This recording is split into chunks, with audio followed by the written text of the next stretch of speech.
Good morning to everyone. We are on different timing here. I think it's 11 o'clock in Brussels. It's a bit earlier, I think, in your part in Portugal. Welcome to everybody to this workshop organized in the framework of the European Week of Regions. First of all, a big thank you to the two EGTCs, EGTC GO and EGTC Rio Minho, for taking the initiative to organize this session with a very interesting topic. Before we start the meeting proper, a couple of things on the housekeeping rules. First of all, please remain muted all the time, participants. We will take questions and comments from you via the chat, please. So in writing only this morning, and preferably in English if you can, because it's easier for everybody to read those. Secondly, there is interpretation of the workshop today, so you can listen to the presentations and to the answers to questions in English or in Portuguese or in Galician. I think at the bottom of your screen, you have an interpretation icon, and there you can choose the language that you want to listen to. My name is Nathalie Verskeld.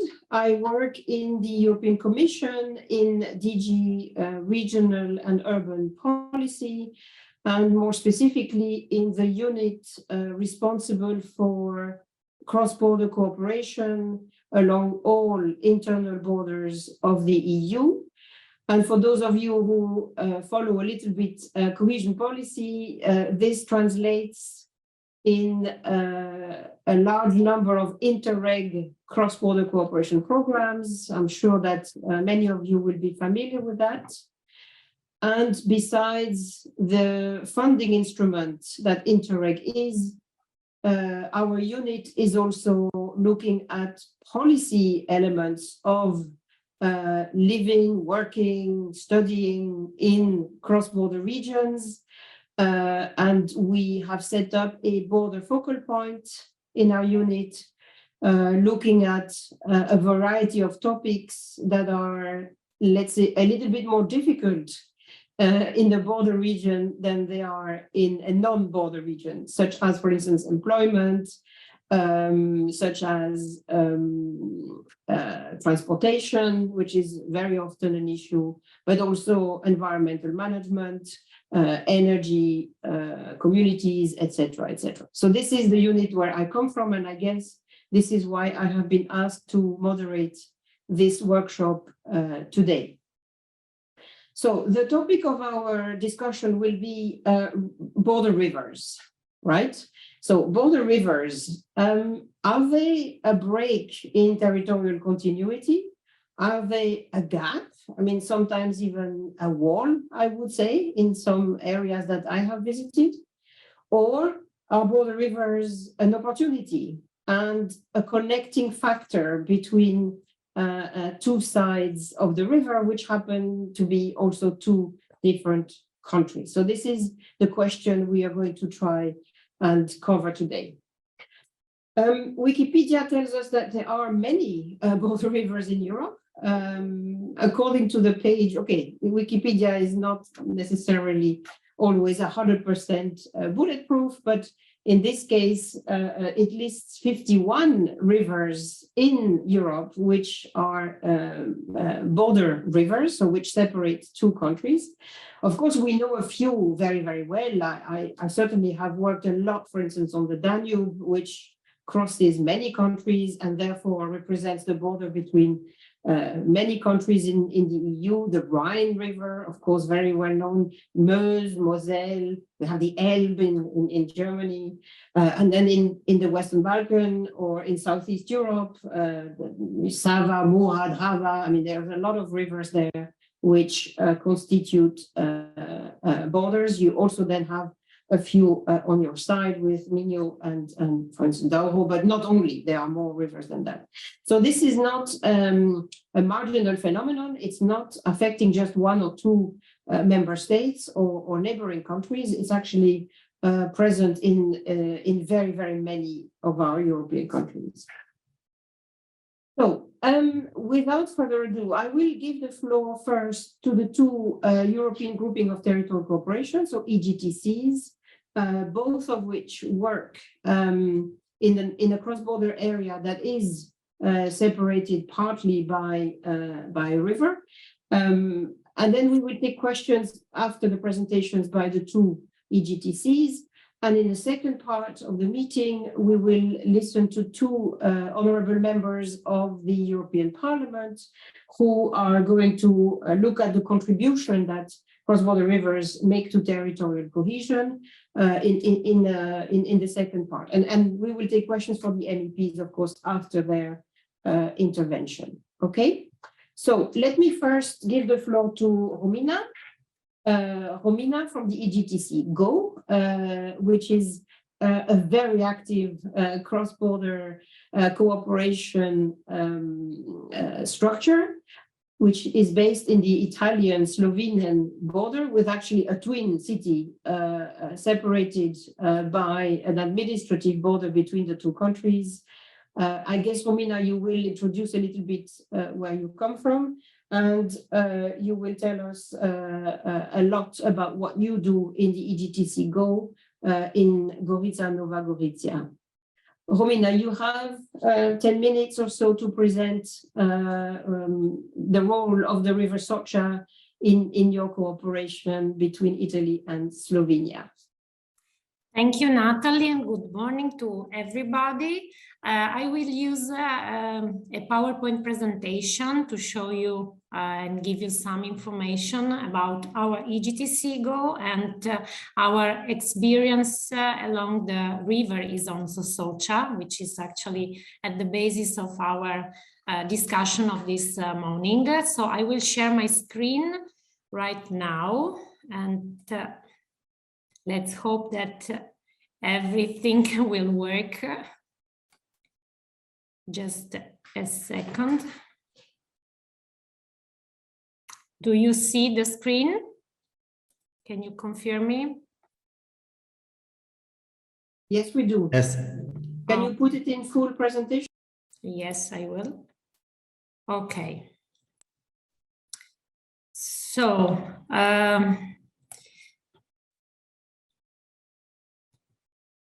just a couple of words about our EGTC, because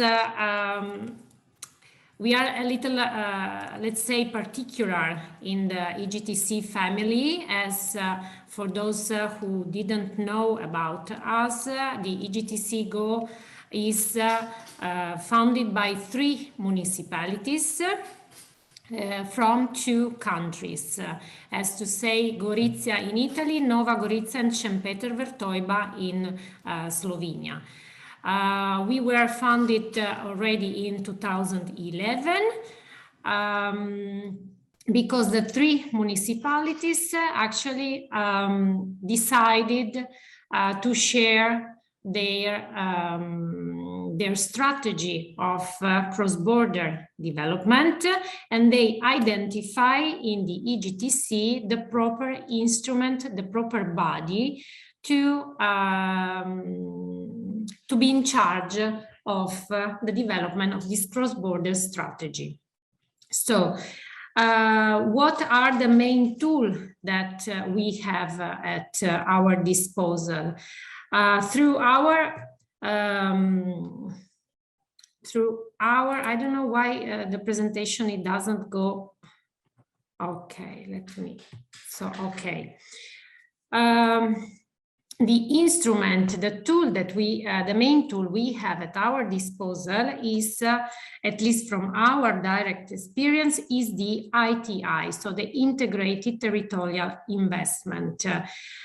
In particular, through this tool, we have developed in these years two main projects. One is related to Isonzo Socha River, and is the one I will talk about very shortly. And the other one is about Salute Sdrauso, so another project in the health sector. The two ITI projects we were in charge of were directly funded by the Interreg Italy-Slovenia cross-border program in the previous programming period. Both projects started in 2015 with a total grant of 10 million euro. So a big amount, very important amount of funding. The EGTC GO played the role of intermediate authority with the responsibility to implement both ITI projects, applying with the sole beneficiary model. So also this is something that we in a way tested as one of the first models, at least in our region. So going directly to the goal of this meeting. So the Interreg Italy-Slovenia Isonzo Socha project, so the ITI project developed in our area. This project is directly linked to the development of the cross-border area along the river. The main intention was the leverage of the touristic destination of the area, using the river as a tool of territorial cohesion. The project started in 2017. It's going to be closed finally at the end of this month. Because of the COVID situation, we have asked for prorogation of the project. That's why we are going to close it only this year. The budget, the total budget for this project was about 5 million euros, and it has been structured in 4 main lots.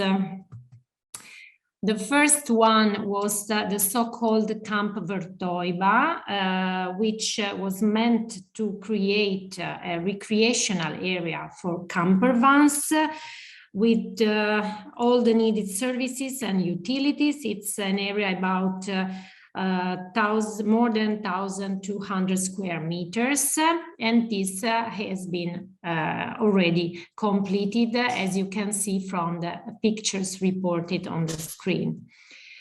The second lot is a very important lot. Let me say that probably is also one of the most important and also strategic infrastructural buildings that has been put on place. It's the cycle bridge in the location called Salcano. As you can see from the pictures, is actually really a bridge connecting two part of the river. It enables a safe and attractive bridging, and includes also new intercity cross-border connections between Gorizia and Nova Gorica. This infrastructure has been inaugurated this month, at the beginning of this month. I would like to share with you the video, which I think can give you more in detail what this building really means for us. So I will start the video right now.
So I hope you saw and enjoyed this short video, but it was really important for us to make you understand how really important was this moment for the two cities which with this infrastructure have the possibility to really connect to important touristic paths already existing in our area.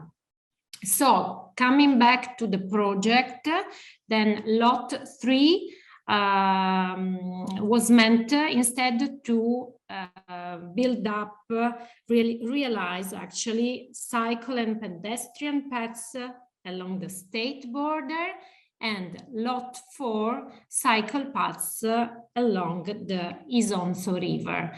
Also, this is strictly connected to the cycle bridge you already saw, and also for cycle paths I have a short video, very short, to show you, and I will start now.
So, coming back to our project, while for the two first lots, so 1 and 2, the design documentation has been provided by the municipalities directly interested by the infrastructures.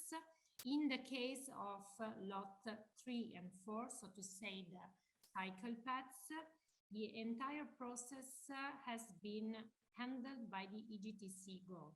So this means from the strategic plan aimed at identifying the tourist attractiveness, on the basis of which feasibility projects then have been developed, and cross-border works started. So just to summarize a little bit, so municipalities, very important partners for us as EGTC and for us for the development of these ITI projects, were involved in the whole decision-making process, so in the, let's say, planning phase. But then the EGTC GO as sole beneficiary led the project itself, taking into account the necessities of the whole cross-border area. And finally, but not less important, talking about the importance of the river for us. The river is present also in the European Capital of Culture 2025. In particular, what is the European Capital of Culture? So the ECOC is a project of the European Commission.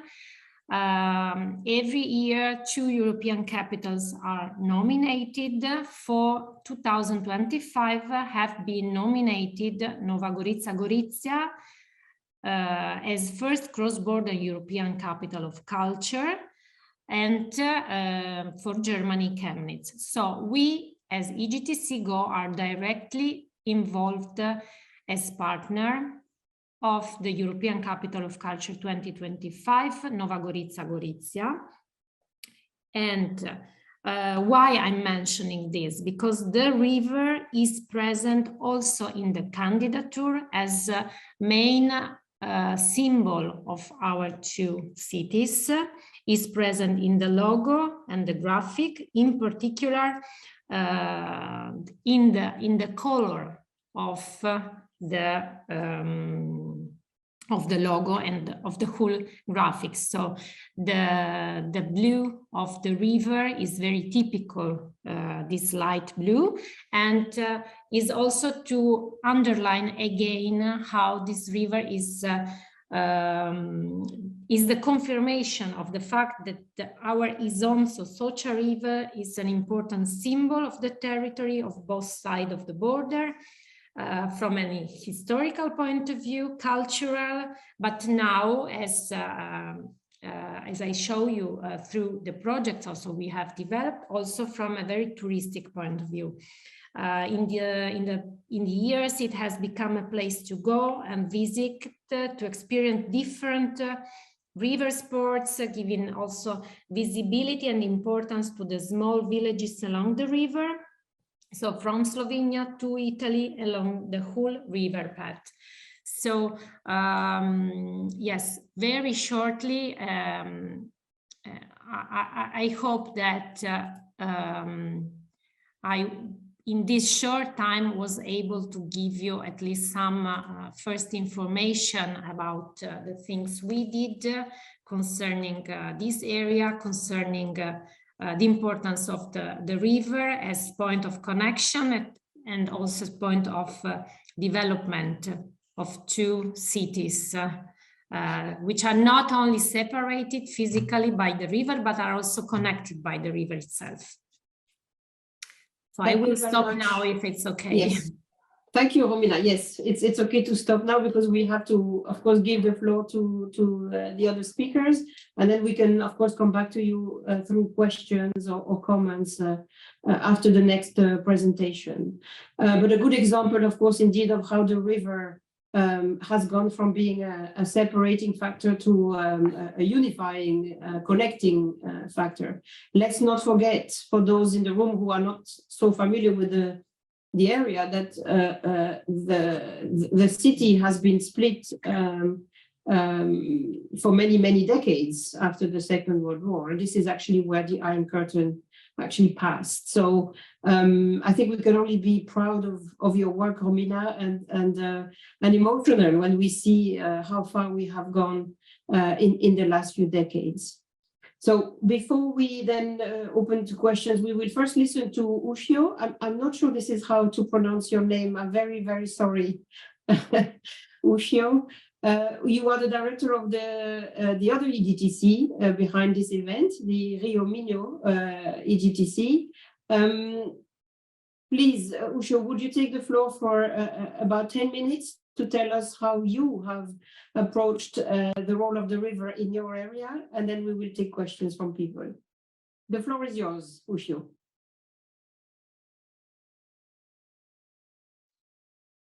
Body up. Primer lugar, quería... Good morning. I'd like to start by thanking all of you and all of the organizers who made this event possible. So I'd like to thank them for this.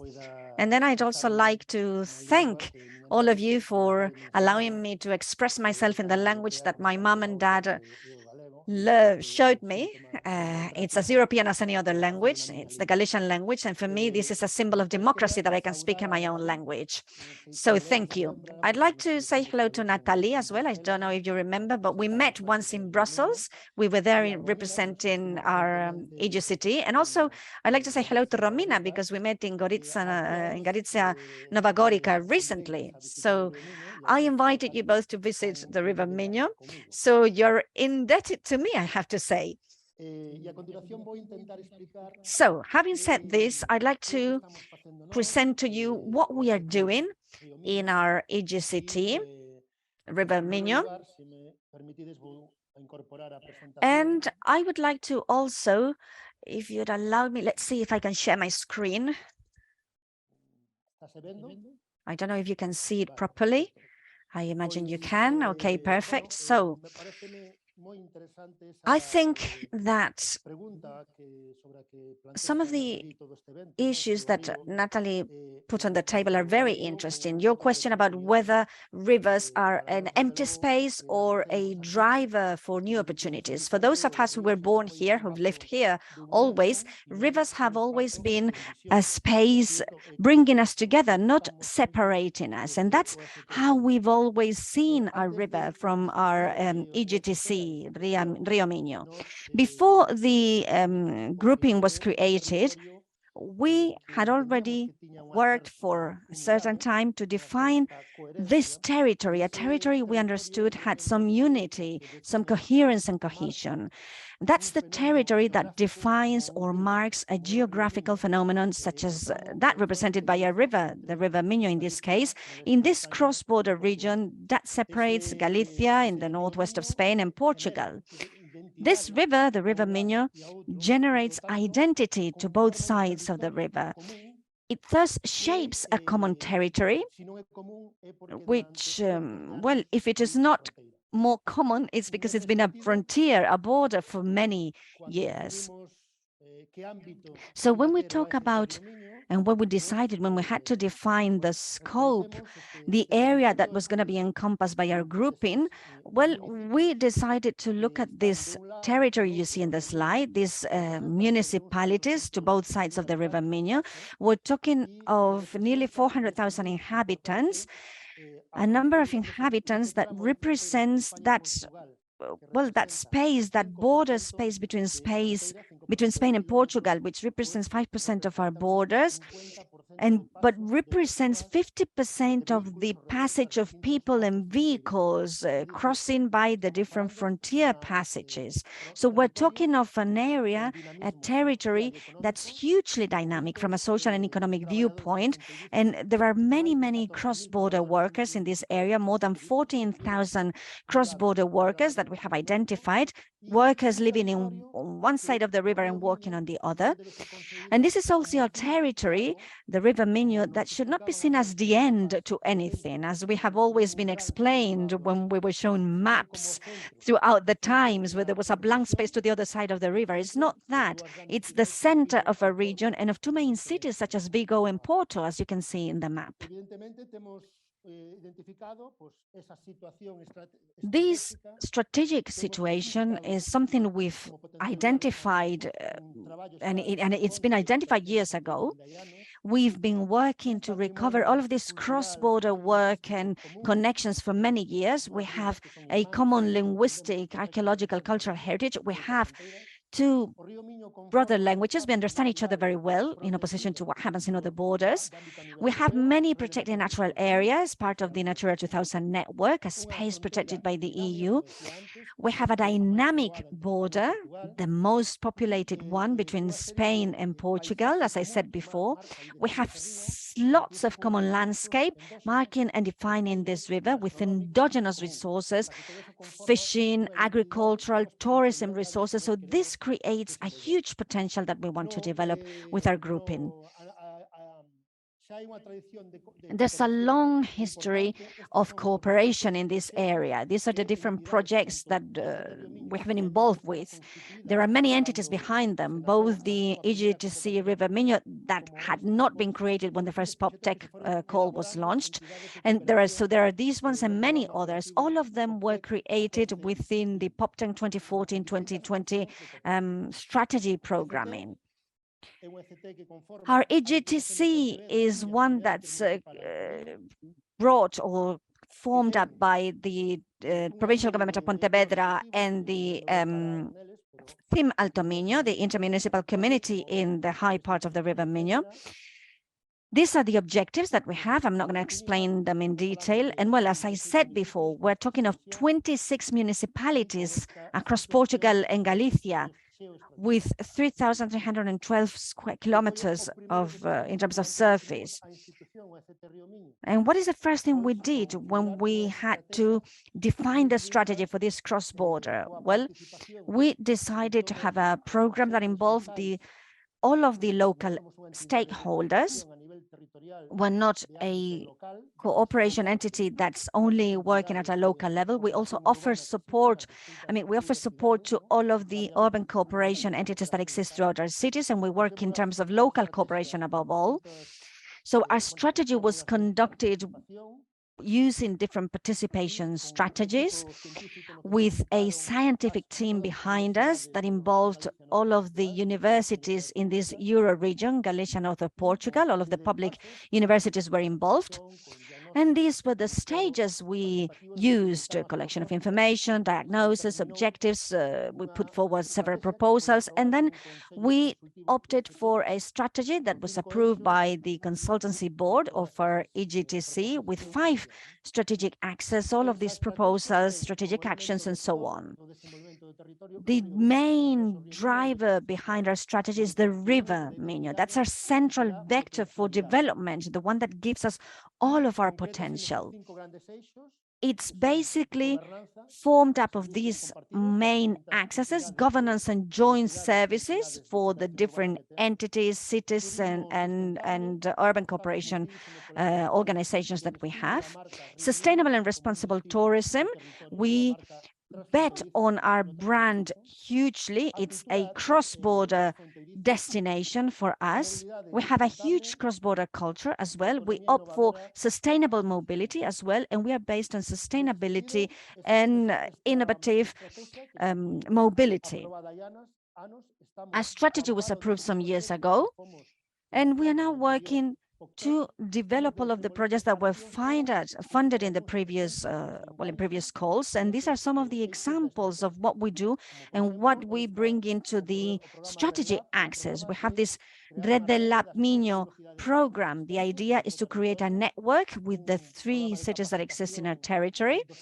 We also want to have a training program for our municipal technical staff to develop different urban pathways at cross-border level. For Access 2, we have a brand, Rio Minho, a brand that we created to give shape to our territory and that we want to keep on developing.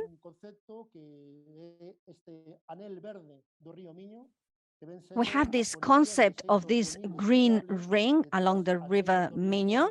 The idea is to create a pathway so that we can walk or cycle along these kilometers. We want to have different pathways that we want to link together. They have existed, many of them, for many years, but we want to link them all together so that they form a single concept. That's this green ring that defines this territory, and that will be one of the main proposals we will submit for the next EU framework program. For Access 3, we've also got different initiatives to promote our common culture and heritage. We want to promote cultural cross-border events, and we want to give support and funding to events organized by different entities at a cross-border level.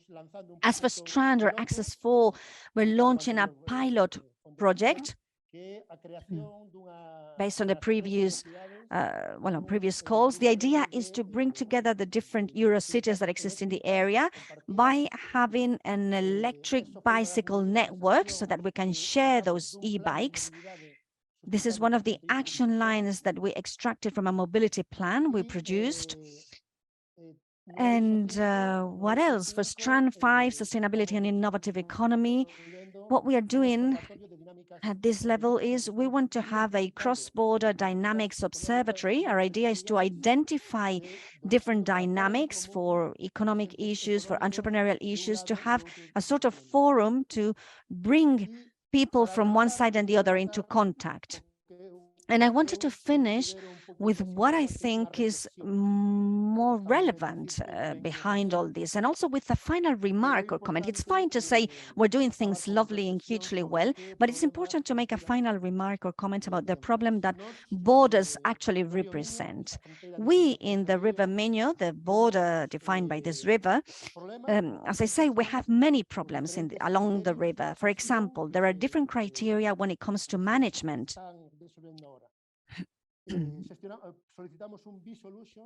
We've asked for a solution to tackle a theme which is very relevant today. We have a common space that was created years before the different states existed, that natural space along the River Minho. This is protected at EU level as part of the Natura network.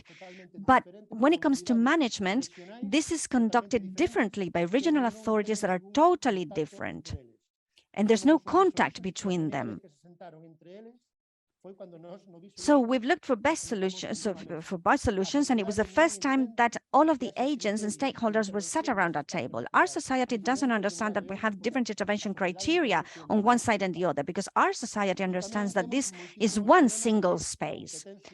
We also have many problems when regarding how different administrations compete. We're talking about a river, a cross-border entity where there are several entities at different levels that have a say and that intervene. The consequence of this is, as we popularly say here, that, well, basically everyone has a say in all along the River Minho, but then no one finally has anything to say. So we're trying to work together to bring all of these stakeholders and entities together so that we have a huge environmental program to conduct sanitation measures to regenerate the River Minho environmentally. We're sure that if this was not a border, this river, highly polluted with many environmental problems, if it belonged to one single member state, we would have already had an intervention for regeneration and so on. But because it is a cross-border fact, nothing happens. And I couldn't finish without mentioning something that's very relevant to all of us. 25 years after opening the borders,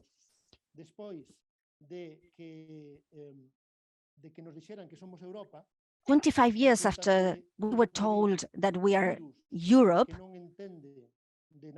that we all share something in common, a virus arrived. It doesn't understand anything about nationalities. It doesn't attack Spanish people, Portuguese people. It attacks everyone the same way. So we had to conduct a retrospective now that brought us back to 25 years ago, into hundreds of years of economic prejudices, impacts, problems in terms of border issues and aspects. It didn't allow us to actually work on this or to actually develop things this way. When faced with these complaints, what happened after the virus, there was a huge reject by all of the mayors. There are mayors representing all of the political parties here, claiming from Madrid and from Lisbon and from Santiago de Compostela as well, that they looked at this border, that they took it into account, and basically there was no sense in closing this border because there was no scientific criterion, nothing that really could support that closing of the border. There was a police intervention. It was not a health-related intervention in this area, and that created a huge lack of a sort of disaffection. many problems affecting the neighbors around this territory, and more than 14,000 workers who had to, well, they were used to developing their lives this way, crossing the borders, and they had to go past this huge police control. At that time, we started to claim that these territories had to be economically compensated for this prejudice. And we actually believe that there's a very, very relevant scenario, and I finish with this, a very, very relevant scenario for the next community framework programming period. And we would like to ask all of you to please execute this funding for what it was created, because cross-border EU funding were created because there are borders. They were created because there was an economic prejudice caused to these borders and border areas. We've been using cross-border funding not adequately for many years, and when there's such a prejudice, we have to do something about this and use this adequately. And with this, I finish. I leave it here. Thank you, Uxío. Thank you very, very much for all. this very insightful presentation of the situation in your part of Europe. So I think we have one presentation where the river connects several municipalities. The EGTC is focused on the municipalities and the river is one element, whereas in your case, Uxío, we have actually an EGTC that focuses on the river itself, working with different levels of government also all through the river there. So two similar cases, but also with some differences. I will take some of the questions in the chat before we move on to part 2 of the presentation. The first question came from Sonia, and of course this is a very difficult question. I think Uxío, you will completely relate to this, possibly also Romina. The notion is that in Europe we have directives, so we legislate through different instruments, one of them being directives, and directives provide a framework in which all member states need to operate. And indeed, we have also noticed here in our unit dealing with cross-border cooperation that the way in which member states transpose this, the legislation in directives can differ. You know, the way they do it can differ. And if they do that in different ways, then at the border, you for sure create difficulties, barriers, obstacles that are unnecessary in our opinion. But at the same time, this is how the European Union set its legislative process. So we have an issue here which we come across very often, and the case in the chat is about Natura 2000, where of course you have a set of European rules which are then transposed differently by Spain and Portugal, and when you have a river shared by the two countries, you really face some difficulties. Uxío, you mentioned that in your presentation. The question is, how do we overcome this particular difficulty? And I think it's a very difficult question. I mean, it's at the heart of everything we do, not only in Natura 2000. In DG Regio, we have recommended in our communication of 2017 to the member states to increase their level of coordination when transposing legislation. We are also advising some of our colleagues not to use, for instance, minimum standards, because if you do that, you have member states who will go for the minimum standard, and then you have member states who will go beyond. And in those cases, you create two different legal frameworks stemming from the same directive. So I'm not sure how we can do that without the full cooperation of member states. So I'm not sure we have in the room anyone who could maybe take that question or speak for member states, or somebody who has an experience of this, of coordination that has taken place between member states when transposing or after transposing, correcting some things. I'm not sure we have that. If we have, you can maybe signal yourself in the chat. Right, next question. Unless Uxío and Romina, you want to come in, maybe you can talk about what you have done or how you relate to your two member states in this context. Uxío, okay, go ahead. So I can tell you our experience, of course, no? So let's say, the added value of our EGTC GO actually is that we can choose which kind of rules to be applied on the basis of investments we're going to put in place in Slovenia or in Italy. So we can choose to follow one regulation or the other. In the case of the ITI projects, of course, those were funded by a European program, so the Cross-Border Interreg Italy-Slovenia. So this was the main regulation to be followed. And considering that we are based as office in Italy, then we decided to follow Italian regulation in that case. Another thing is now that we are working on other important infrastructural investments within the European Capital of Culture. I can give you the example of we have one of the big projects, infrastructural project of the European Capital of Culture in Gorizia, Nova Gorizia, is the renewable of the cross-border square we have in Gorizia, which is actually on the border. And we have a big goal, a very ambitious big goal, which is to build also a building on the border. So which will be exactly half in Italy, half in Slovenia.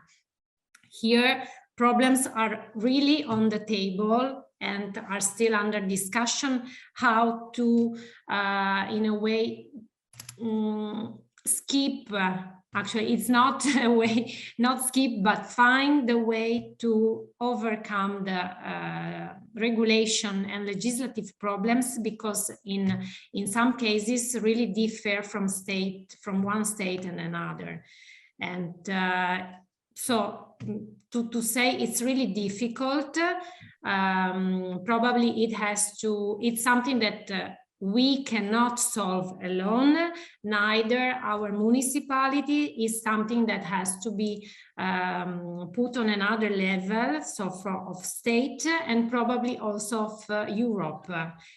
Probably there will be the necessity to put these problems on the discussion of a table between member states and European Commission, probably. At least in that specific case, when we are talking about building on the border. Yes, thank you, Romina. Maybe you can also submit an application to the B Solutions. We did. This is another example I can give you, but not on the construction on the border, but on the management of the square, which is on the border. So we are already using also this tool like B Solution program, which we found very, very useful. And so thank you. Thank you for that, because it's a brainchild of our unit. So we are quite happy that you find it useful. Uxío, you wanted to add something on this?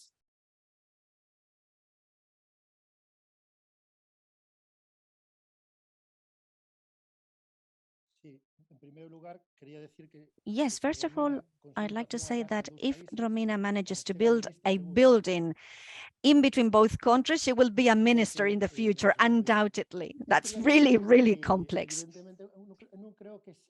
Anyway, what I wanted to say is that I don't think this is a problem of difficulty, but rather of willingness. We need a political will from both states, and this is why we have EGTCs. The thing is that EGTCs were created because of the EU will, not because of the will of the different member states. In fact, member states, well, it took them a while to actually digest and understand what EGTCs are. The institutions in many member states, when you spoke to them about EGTCs, they didn't even know what they were until very recently. So, as I say, it's a question of will, actually. And let me give you an example. We have many problems here, but we also have a very singular cooperation example that proves that this is possible. In the River Minho, alongside it, anything that has to do with fishing activities along the River Minho, this cannot be split up into two. How do you say whether a fish is Portuguese or Galician? There's no way you can do that. You can define that. So there's an agreement. There's actually a permanent committee formed up by the different authorities in charge of managing fisheries in the river. And this is military authorities, by the way. It's the defense, the ministers of defense from Spain and Portugal. They have military vessels that control everything that have to do with fishing along the river. There's a treaty that dates back to the 19th century that's still in place. And they repeatedly control all this. And by the way, with a lot of a huge will in terms of collaborating amongst the two member states, that's very, very positive. Obviously, I doubt whether it is the military that has to be in charge of that, but well, it's working relatively well based on an agreement between both states. It works well. If it works for fishing, why can't it work, for example, with the Natura 2000 network protection criteria? And I think it's just political will that's behind this.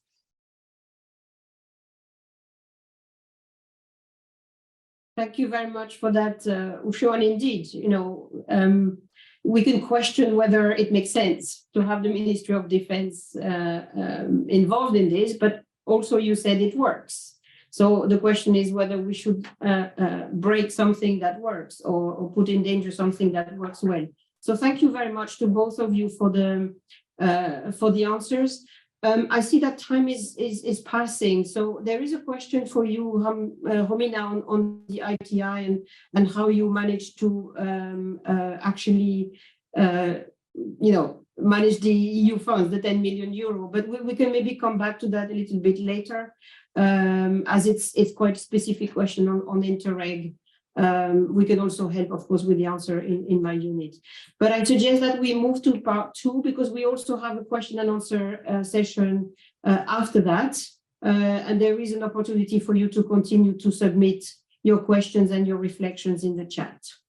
So I will now turn to Isabel Corvellas.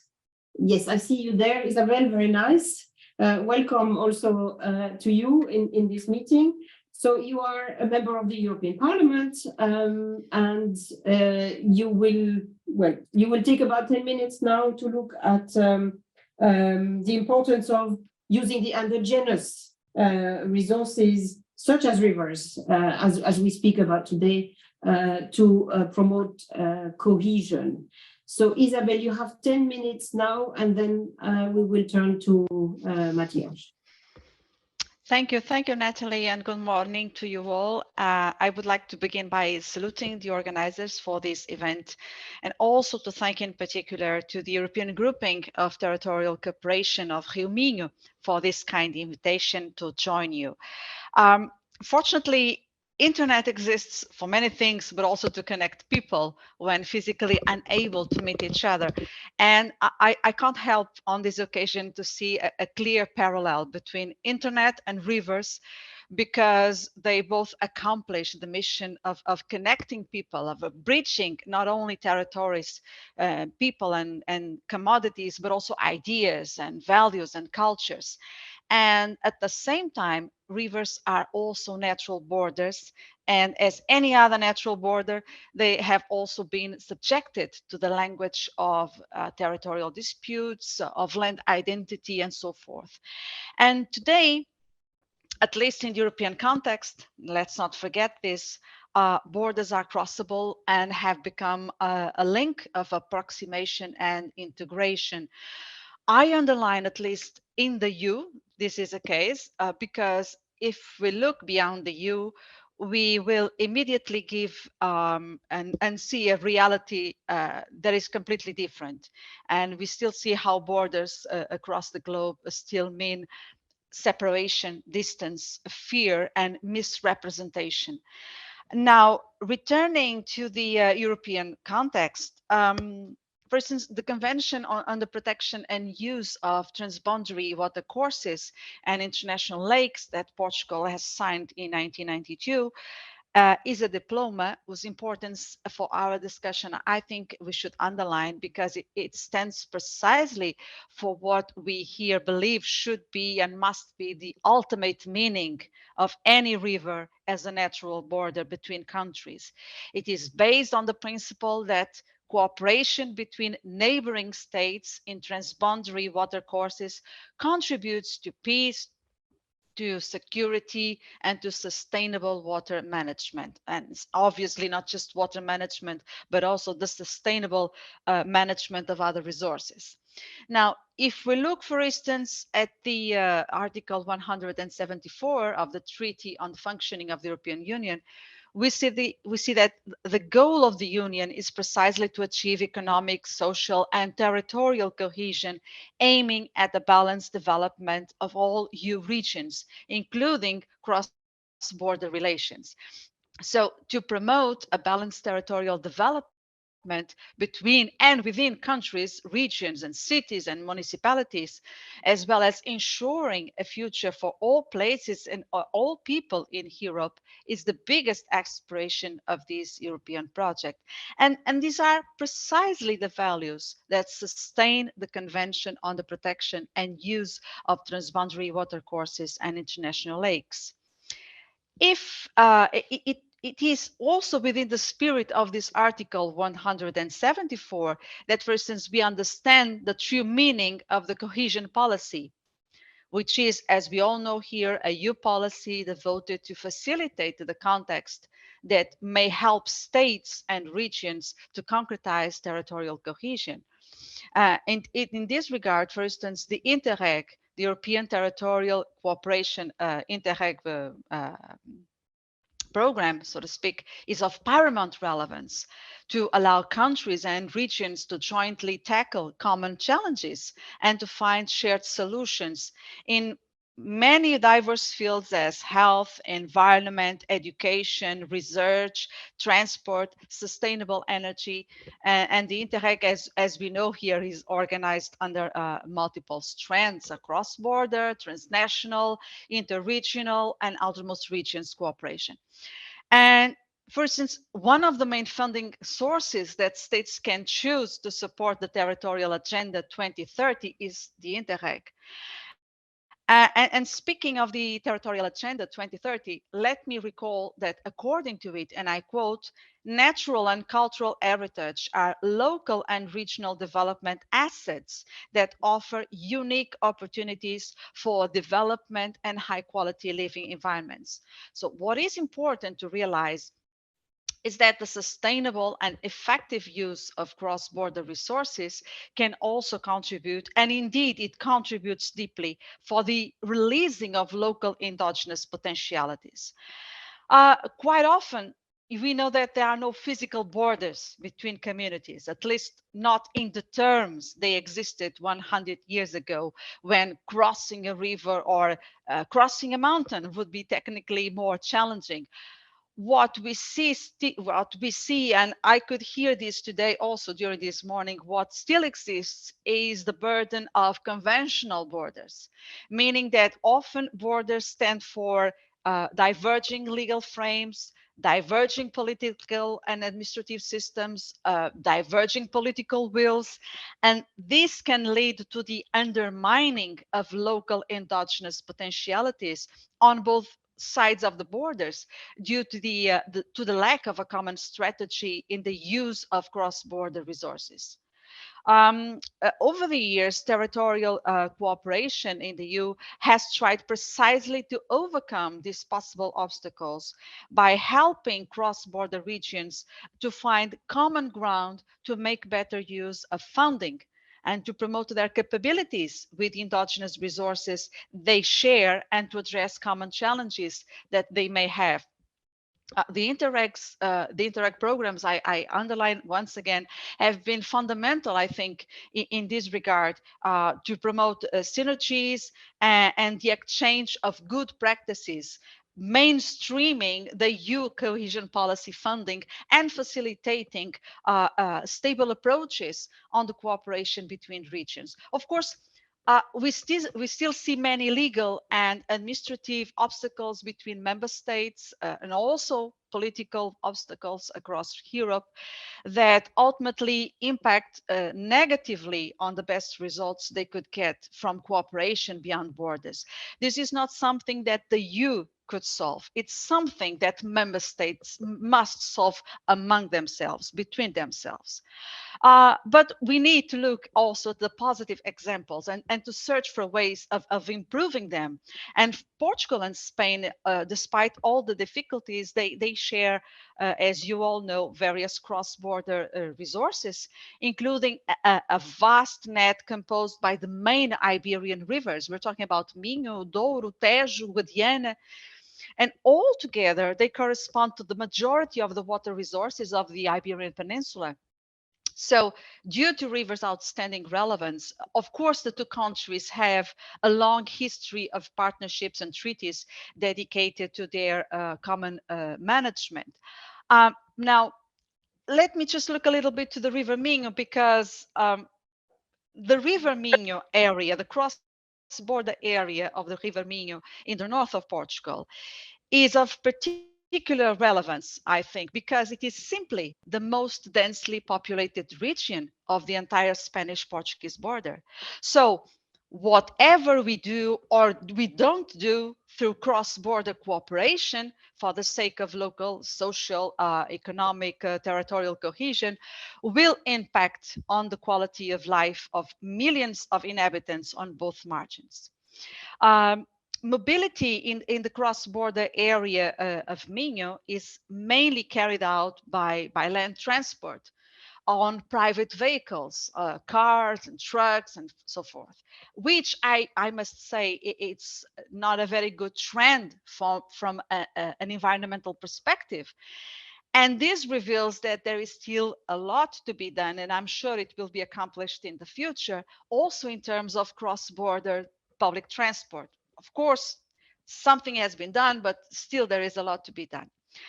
In any case, just for you to see how cross-border mobility is important, we're talking about 70% of passengers that cross borders in that area once a week, and 20% do it on a daily basis. And trips start or end in various municipalities like Salvaterra do Minho, Porrinho, Vigo, Tui, Tominho, Arbo, Melgaço, Monção, Valença, Vila Nova de Cerveira, and they represent on average 70% of total cross-border trips. So transport is itself a key sector in this region. It enhances cross-border communication and mobility, and it contributes in a very tangible way, it's not a rhetorical way, to territorial cohesion. So it is therefore a strategic sector that deserves further attention, also to make sure that it is equated in the most sustainable way possible. Let me mention also in these few minutes I still have, please, the international bridge of Monção over the Miño River. I think it's one of the most important elements of the transport equation. It was built like 30 years ago. It is a bridge of common interest for road and pedestrian services that results in social and economic benefits of local communities in both countries and opens way to further cross-border cooperation activities. Of course, the connection goes beyond this physical bridge and these physical examples. The Rio Minho itself is a facilitator of development of the whole region. It's common ground that brings added sense to several cross-border projects. I have several ones that I could bring today. I don't want to be unfair by naming some of them and not others, but there are some that I find very, very interesting, and some they are not really big projects in terms of the financial amount. I'm thinking, for instance, of Visit Rio Minho. It's a cross-border project that is dedicated fully to stimulate cross-border activities to preserve endogenous resources associated with the promotion of the river as a eco-touristic destination. And it's a small project, we could say, with 75% co-financed by the ERDF. And it ends up, and it can be translated into significant revenues in the future. And then we could also talk about other projects like the Green Ways for You and so forth. And of course, projects go beyond tourism. If you think, for instance, Smart Minho project, it's a major project involving the Deputação de Pontevedra, the Comunidade Intermunicipal do Alto Minho, the Centro de Estudos Euro-Regionais Galiza Norte Portugal. It's also co-financed by the ERDF, and I underline this because this is important, and it seeks to improve the effectiveness of institutional cooperation in the cross-border area of the Miño River. So there is a lot that can be done, and what we have seen to conclude over the years is that from natural borders and natural obstacles, rivers have become, they have been evolving into a language of cooperation. They have become key elements in the concretization of cross-border strategies to improve territorial and social cohesion of transborder communities. And what I would like to underline to conclude is that, of course, there are always financial limitations and so forth. We would all like to see more financial resources, a bigger budget at European level, but within the funding opportunities that we can find, I think it is up to the states, to the member states, to explore as much as possible these opportunities and to empower local agents, empower local municipalities, empower those who are actually in direct connection with cross-border communities on a daily basis. This, I think, is a very important message I would like to share with you today. So for now, I stop here because, Yes. Thank you, Isabel. Thank you. Sorry. Thank you so much. And because we also have Matthias waiting to take the floor as well. So thank you for this passionate plea for border rivers. It's quite funny how we see rivers being very romantic in a kind of national context. If you think of big cities like Paris or Budapest, you know, their rivers are also romantically, let's say, presented very often. I think we should aim to do the same for the cross-border rivers, and we should aim to have as many bridges as we have in some of these cities, because no matter how beautiful the river is, we still need to cross the river, and that's really a very often quite a challenge. So Matthias, you are also an MEP. You are there with us, I can see, and you will, like Isabel, probably very passionately plea for more attention to border rivers, and in particular, of course, your local river in Slovenia, the Soča, the beautiful blue Soča River. The floor is yours, Matthias, for 10 minutes. Thank you so much to the organizers to inviting me in this event. A warm welcome to all of you, dear colleagues. In first part, I will try to explain, you know, our homeland territory divided by Italy and Slovenia. In the second part, I will suggest, or maybe I will put on the table some suggestions that we're also facing in the European Parliament regarding our topics. First of all, we are talking about the rivers, and the river Soča is one of the most beautiful rivers in the world. It's not just seen by myself as it is, but it's known as it is. As I told you, it's a river with a big collision, cultural collision. I mean, there's a collision of Germanic, Roman, and Slavic culture. The corridor of transborder corridor of Soča River between Slovenia and Italy, it's length of the river, it's around 140 kilometers. 2/3 of the river, it's in the Republic of Slovenia. 1/3 It's in Italy, and you know, and an amazing thing is that this is not just an incredible, beautiful emerald-colored river, but you know, it's a river that during the history really made itself. As I told you, contested by many during the history. I mean, there's been an important First World War front. I mean, in the region of Trieste started the fascism. In the you know, as you mentioned, there's been an Iron Curtain until the 80s of the last century. You know, but now we are facing the best things that makes us all Europeans. Of course, the main project is the European Cultural Capital, composed by two cities of Nova Gorica and Gorizia, that will talk about us as Europeans, with all our story from the past, but more or less we were focused on our common future. The two cities cannot survive one without each other, and the COVID-19 shows us how difficult it is to bring up borders again. So we are not able to, you know, to have a border against in our region.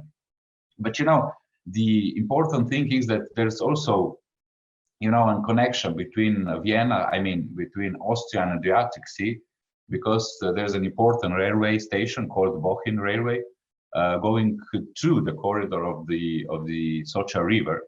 And we are facing many phases of tourism. I mean, the tourism of war, or military tourism, of religion. I mean, we are facing an incredible culinary, you know, options with the amazing vineyards in the Italian and the Slovenian side. So it's an amazing territory to explore, I must say. But you know, the Socha River, it's more than that. And the Socha River, you know, it's actually also talking about our past. So we have an incredible project named as Walk of Peace that goes through the front of Isonzo of the First World War. And as I told you, there's been also a conflict of Second World War, you know, between Italy and ex-Yugoslavia. But nowadays we are facing the reality, and you know, as every story, also our story has a happy ending. And the happy ending is that we are now with open borders. There's no borders till the last 15 years, more or less. We have a common, you know, monetary politics. We have a common, you know, view of our European future. But you know, being a member of the European Parliament, coming from the border, I will try to, you know, to open some issues that we are facing on the borders. We're talking more or less around 150 million peoples around Europe facing the same situation. So I immediately started to, you know, to reopen some issues that we are facing on the border. I mean, as in consistency of respect, the common values and the commitments of the European Union, which must apply regardless of the country of resistant work, nationality of the European countries. We are all European members, and we are all European citizens. So we don't have to make, you know, difference between us. Differences in national laws of the exercise of social security, health, and tax rights are some topics that we are trying to put on the table also in Brussels. The numerous administrative barriers between the procedures of two neighborhood countries, as it was mentioned before, about some projects that we are facing as you know, capital of the culture during this last period. Okay, but especially we have a project. We had a meeting with the Commissioner Schmidt last month, and with whom we have agreed to organize a conference at European level early next year to address the concrete problems of people living along the border and to develop a set of concrete measures to address their problems. Because as you mentioned before, we are facing many difficulties on the borders, but not just between Slovenia and Italy, or maybe Italy, Austria, and Slovenia, Austria, but between all the European borders. We are facing the same situation and the same problems. As a good example, I would like to mention as it was already, integrated cross-border strategy for the twin cities of Nova Gorica and Gorizia. As you saw on the film, we made a huge progress. We have made an investment very important for our communities. So we will try also for the next period in the European Union to put more attention of our common issues on the borders of the European countries. Thank you. Thank you very much, Matthias. Thank you very much. We take a couple of questions for our two representatives of the European Parliament. I think maybe, Isabel, if you don't mind, I like the question from Javier here about 1/3 of the population actually lives in border regions. And the questions are, should the Interreg funding not be higher? You were very good at selling Interreg. So what do you think? Should we put more money into Interreg? And should the Commission and the Parliament not do more also to facilitate the rights of European citizens in border regions? In that context, maybe I can also mention the European cross-border mechanism, which is a legislative tool that the Commission proposed in 2018, which has been unfortunately frozen in Council. Some member states being a little bit frightened by such an instrument that would allow, derogating from the national rules to take over rules from the other side for joint projects. Maybe, Isabel, I don't know if you follow that file in the Parliament. Mr. Gozzi is very busy with that at the moment. So what do you say, Isabel? Should we be doing more as Europe? Yeah. Well, personally, I think the Interreg and other programs as well should be reinforced. But I also consider that sometimes more resources, which are obviously important, is what we do, the best we can do with the resources already available. So I think there is still, for instance, a lot of administrative burden that those who have to apply or have to concretize the projects have to deal with. And perhaps no, indeed, this is one of the biggest reasons why there are so very low rates of execution of implementation of funding in several areas, not just on cohesion policy, all across Europe. This is something that we hear. At present, I'm dealing mostly with rural development because I am the rapporteur for the long-term vision of rural world that was set by a Commission's communication last year. And one of the main complaints we see everywhere is actually a complaint that we can find in many other sectors, is the administrative burden, is the complexity of all the processes involved in simple applications in any project that you want to present. And this is very much a worry, because it's not about the amount of money that European Union may put at the disposal of the European member states. It's about the capacity of local actors, of local authorities, of municipalities, and obviously the capacity of member states to use it. And so one of the things that we are always saying in the European Parliament is that we definitely should transform this political administrative culture that we still have. And it begins in Brussels and goes the way down down until member states. So yes, financial reinforcement, but also a different administrative culture across Europe, and also harmonization of several procedures to prevent the existence of so many disparities among regions and among European member states. Thank you, Isabel. I couldn't agree more. I think from the Commission's point of view, of course, more money would always be welcome, because you can do more with more, but you can also do more with what we already have. In the sense that we can make more efficient use of the existing Interreg funding, and in particular by simplifying the procedures and the burden for users of the fund, such as the two EGTCs who organized this meeting. So this brings me back to Romina, maybe linked to that, to the question we just discussed on should we be doing more.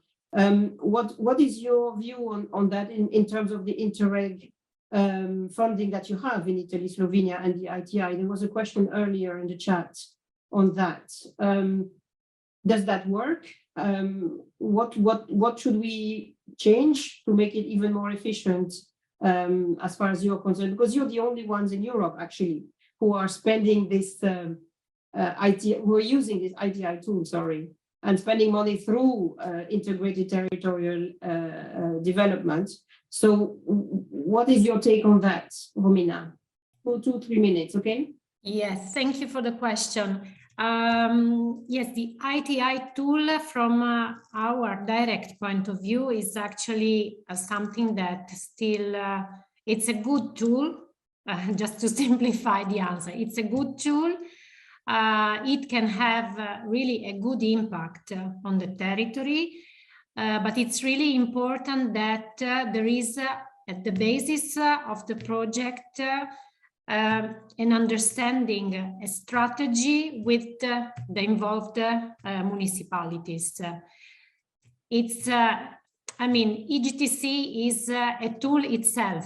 So we are a body that can work close to the municipalities and help them to overcome the administrative burdens in implementing such big infrastructural works. So if there is a concrete and open dialogue and a strategy at the basis, then the tool can work. This is what personally I think, and this is what happened in our area.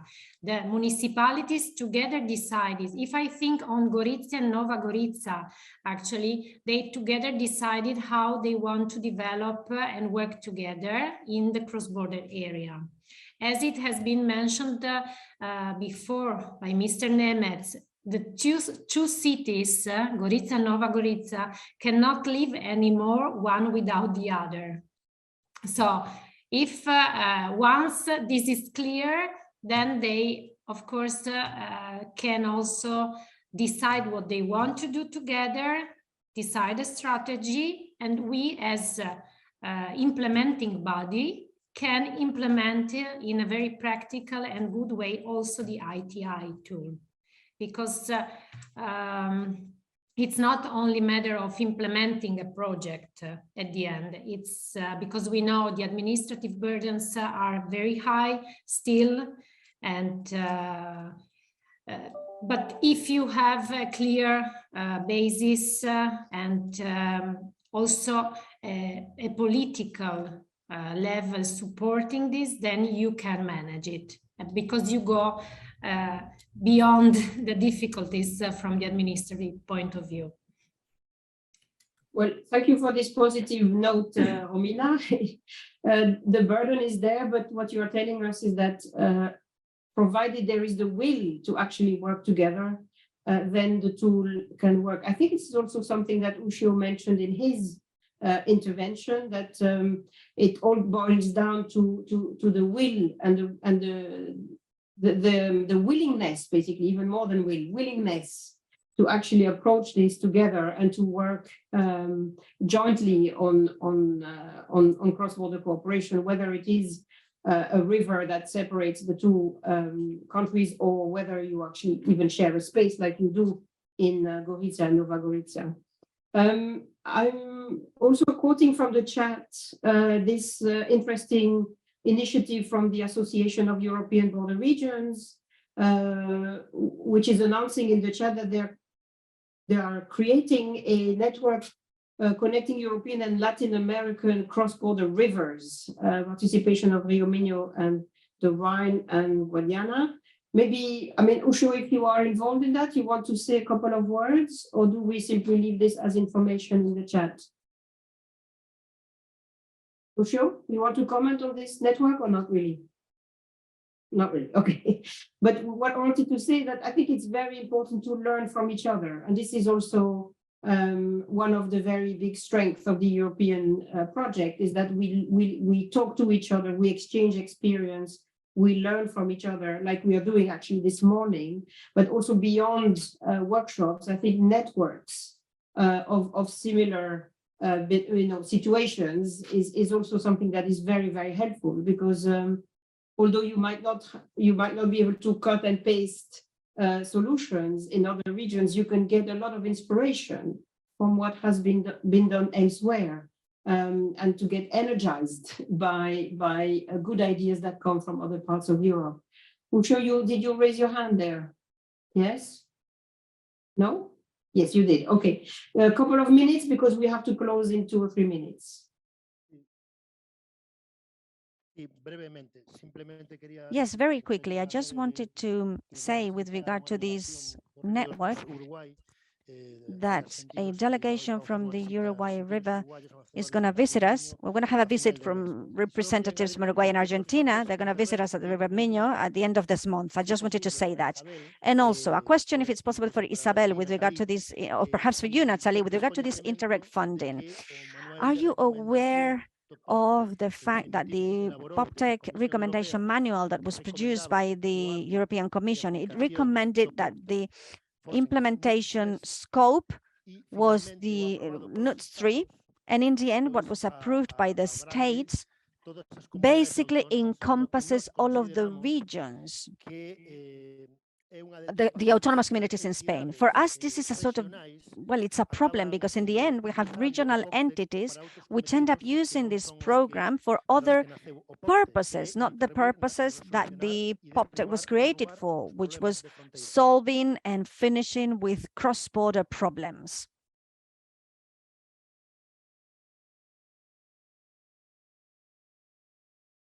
Isabel, do you want to have a go, or? Eu não sei se posso responder em português. É possível responder em português? Well, I think I will answer in Yes, Portuguese, yes. okay? Ok, pronto. Não, eu não tenho resposta, Uxío. No answer, Uxío, unfortunately. Sorry. Não segui essa negociação, vamos dizer assim. It's not Portanto, something aquilo that que está a I've dizer, been se bem que monitoring, compreendi, but que if I understood aquilo, correctly, a interpretação ao nível has to central do dos with the Estados, interpretation by the nem sempre vai states, ao encontro daquilo que and sejam it as does not always expectativas dos connect atores with mais the a nível local, expectations certo? on Ou local seja, aquilo actors. que acaba por ser a So interpretação it ends up central, being a central não é? interpretation Não coincide, that não does ajuda not naquilo que seria a coincide. It's atuação ao not nível local, helpful certo? in terms of local actions. Acho que foi isso que eu Was that it? compreendi. I think that was your question.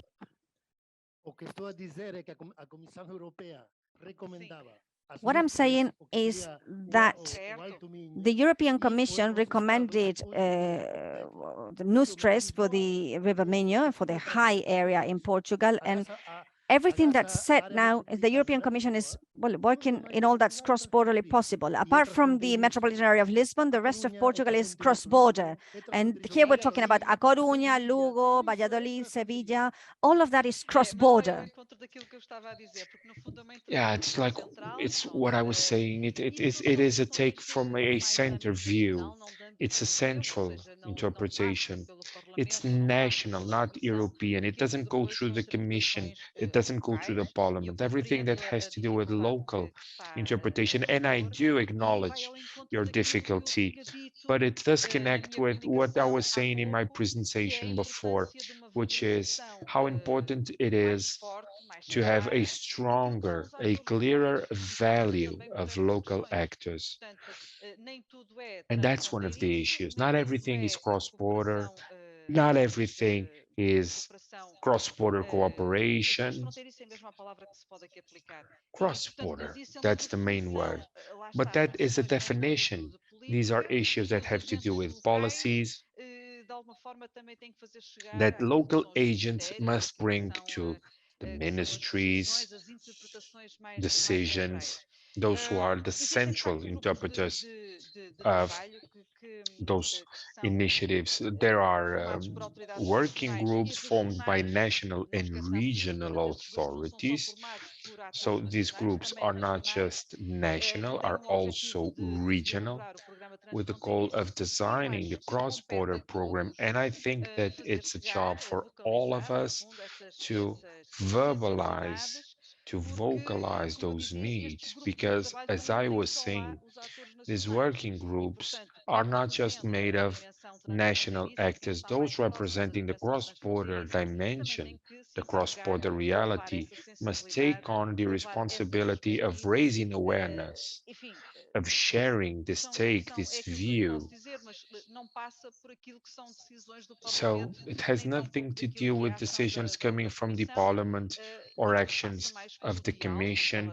This has to do, I believe, with dialogue, with what you can do nationally. There is always leeway for improvement, always room Isabel, for sorry, Isabel, improvement. yeah, sorry, I don't want to cut you off, but we have to move on a bit. Yeah, okay, thank you very much. Thank you very much. And since you also asked the question to the Commission, Uxío, well, yes, we did push for a narrower program area, closer to the border, all the way for Portet. I think the next step is that we will insist very much that the legislation, the Interreg legislation, is fully applied to the program, which means that the cross-border dimension has to be the first, if not the only element that decides whether a project should be funded or not. You know, the European Court of Auditors audited programs last year, and they actually said that we must refocus on cross-border cooperation. We must make sure that this is a fundamental aspect of any project that receives funding from Interreg. This is shared management. The Commission doesn't have the choice, you know, the voice in choosing projects, but we can check that the projects that are chosen are indeed adding value to cross-border cooperation and making life easier for citizens in these cross-border functional areas. So of course, ladies and gentlemen, I'm looking at the time. We need to close right now because we also have to let the interpreters go back to having a break. I want to thank all of you for taking part. This was a good participation. Thank you very much to the two EGTCs for taking the initiative. Thank you to the two MEPs for taking the time to be with us this morning. I take from this a message of optimism, I think, from what we heard this morning, that rivers definitely are vectors of connection and of peace in the current context of the European Union.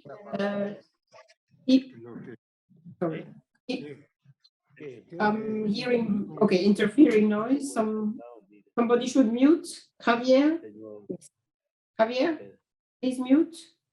So they are often now vectors of connection. They are used by the local people on both sides for their own joint identity. I think it's all going in the right direction, but it's also all fragile, as we saw in the chat with the COVID restrictions, and we heard from Uxío. We hope that this will never ever happen again. There was no justification for closing borders inside the EU when COVID hit us all in 2020. We have done an extensive report on that, by the way, in DG Regio. I see that my colleague has advertised our conference in January on cross-border labor markets. If you take the link in the chat to that conference, you will land on a platform where we are exchanging a lot of information on cross-border cooperation and border regions in general. And there you can find some very interesting information and answer to some of your questions. So thank you, everybody. Thank you very much, the interpreters, for bearing with us and for doing a great job. You can stay in touch with the two EGTCs. Those who want to, you can find them very easily. And I hope we can continue this discussion in the coming months and years, and that there will be a meaningful network of regions living by fantastic border rivers. Thank you to everyone for this morning. Bye-bye. Thank you, Natalie. Thank you to all. Bye-bye. Bye-bye. Thank you.